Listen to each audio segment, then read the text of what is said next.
Good afternoon, ladies and gentlemen. Tonight we're going to be talking about green chemistry.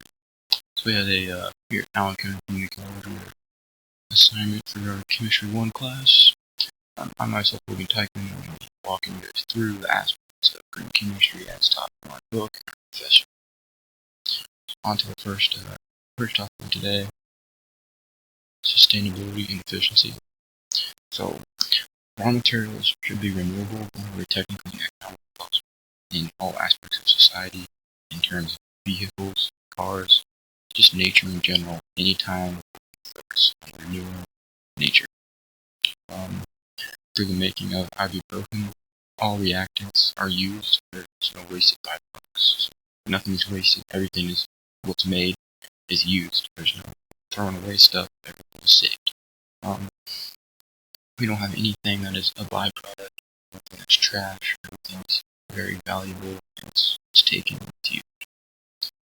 All the atoms in the reactants are in the products. So basically what this means is, like, for example, in the equation, we have products that are at the start of the equation, it goes through the chemical reaction, and they're saved at the end of the reaction. So we have a 100% efficient equation here where we have no waste, no byproducts that are harmful to nature. It's a very green chemistry aspect. So the definition of green chemistry is the design of chemical products and processes that reduce or eliminate the use or generation of hazardous substances. And that is from our chemistry book that we learned in class, but it is very unique and it's very persistent. Next up, we have how I can use green chemistry in my everyday life to help the environment and just be a better person. So what we can do daily is not waste materials that are made chemically. For example, gasoline is not a chemical equation. It's not chemically made, but it should be conserved, not overused. Table salt, you should not waste salt because salt is a chemical reaction. It's not harmful to the environment, but for it's small things like that. Hydrogen peroxide is another chemical reaction. Water is a chemical, it's not. It's a natural substance. We should save those. We should always recycle. Recycle, reuse, reduce. The big three R's. Not to waste them all. Always be great to society, and always be great to the earth, and it'll be great to you.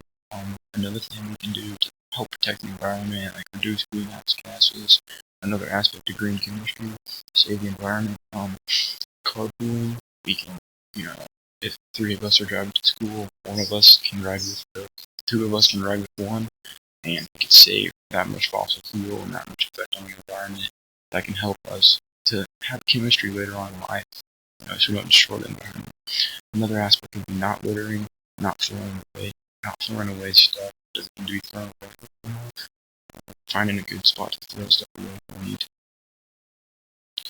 The final topic we're going to talk about today is the principles that we've met through the choice of mine for the production of ibuprofen. It's better to prevent waste than to treat it or clean up waste after it's been formed. So basically what this means is, like, if there's a better way to do something, you should try to find that and use that way before we do something. Products should be designed to function while reducing toxicity. So we shouldn't make products that aren't functional, that are toxic. So if it needs to be toxic, it needs to be extremely functional and needs to have a really big purpose. Some chemical products should be designed so at the end of their function they don't persist in the environment. Basically what this is saying is that after we use something, it should be able to be biodegradable, not last around forever.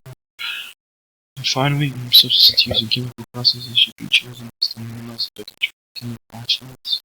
This is a huge thing, so we don't have chemical explosions, things killing people and hurting. Thank you guys for listening. You guys have a great rest of your year. Have a great day. And go green chemistry.